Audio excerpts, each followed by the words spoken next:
Hello there, it's Wale Oladipo here. My focus today is on the links between stress, love, and longevity.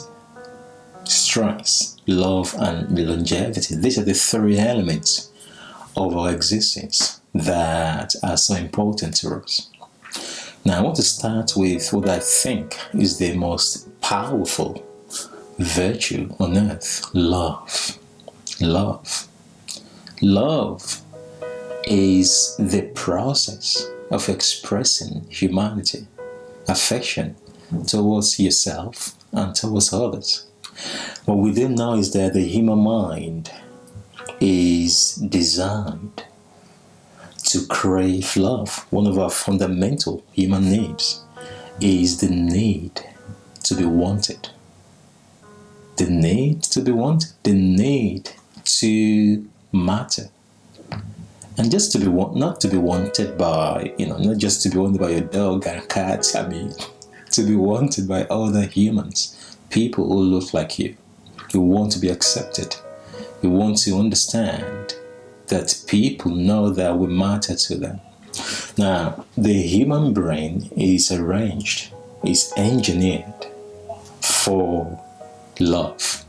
If love is missing, the human brain cannot develop to its ultimate maximum potential. That is why children who have gone through developmental traumas, studies have shown that different pathways, different neurological circuitry and modules might not have been able to develop to the optimal level possible for that child. And that could cause a cascade of psychological or even psychosomatic issues like depression, anxiety, and different other brain-driven conditions. Now, the need for love for humans to be able to survive is not new. It's been discovered for centuries. Possibly, you have stumbled upon the writings in endocrinology. One of the primitive endocrinologists happened to be King Frederick II of Sicily, 13th century.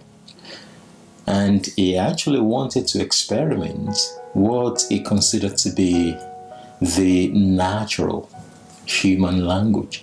He thought, humans had natural language. It's not English, it's not German, it's not Portuguese.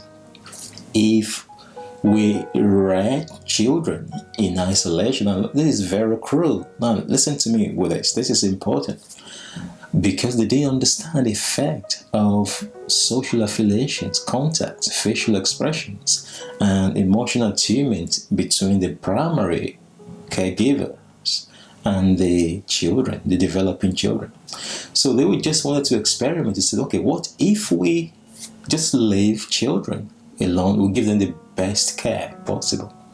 But nobody spoke to them, nobody touched them, because they didn't want people to be there, just so that they would not make a mistake of speaking to those kids. They wanted to see whether at some point, as these children grow, they will burst up into what King Frederick would have considered to be the natural language of humans.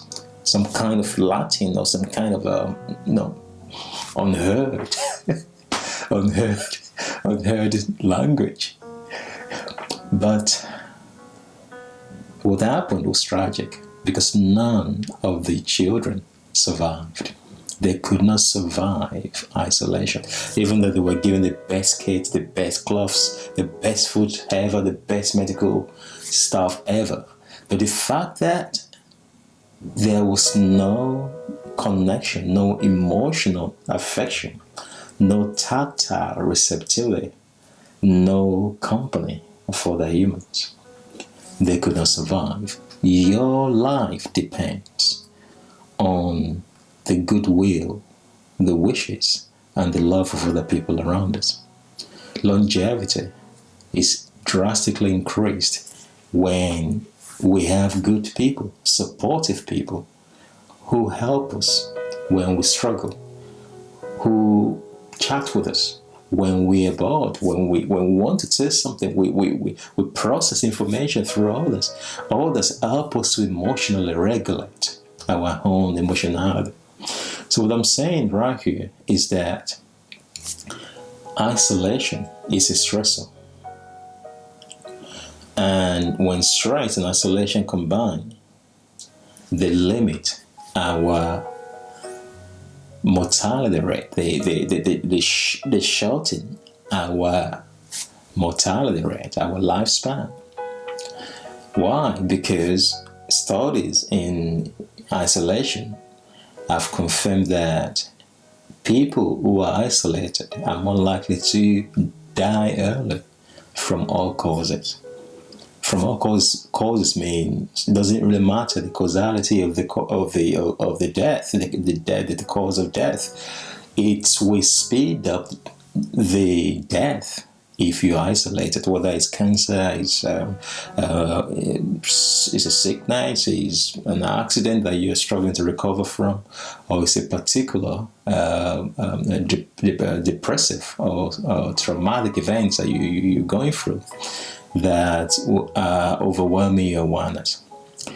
Even having control for other variables like smoking, obesity, hypertension, and different other things that people have that could influence the survival rate. So we have shorter survival rates if we're isolated. There's not enough love in our environment, enough other people that we could co-regulate with. So whatever you're going through right now, you could limit your stress levels by connecting back to life. Trauma, stress, they have a way of wanting us to isolate, but your healing is in the connection. Look for people that share the same goals with you, that share some similarities with you. Join groups. It could just be online groups. It could be things are opening up now.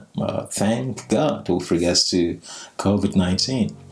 And let's start to look around. How could we plug in? How could we connect?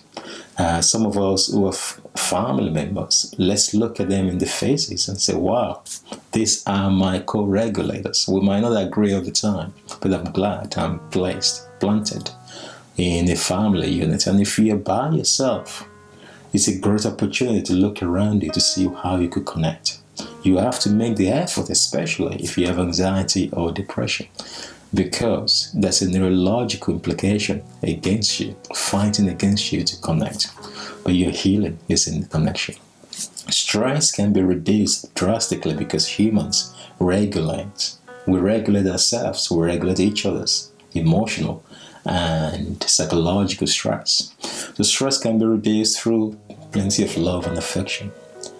And with regard to longevity, if you take care of those two, stress and love, longevity is guaranteed, all things being equal. So I'm well aligned, people. I hope this has been useful. It's a different talk today, but share this and encourage people to prioritize social affiliations and social interactions. It pays. Speak to you soon.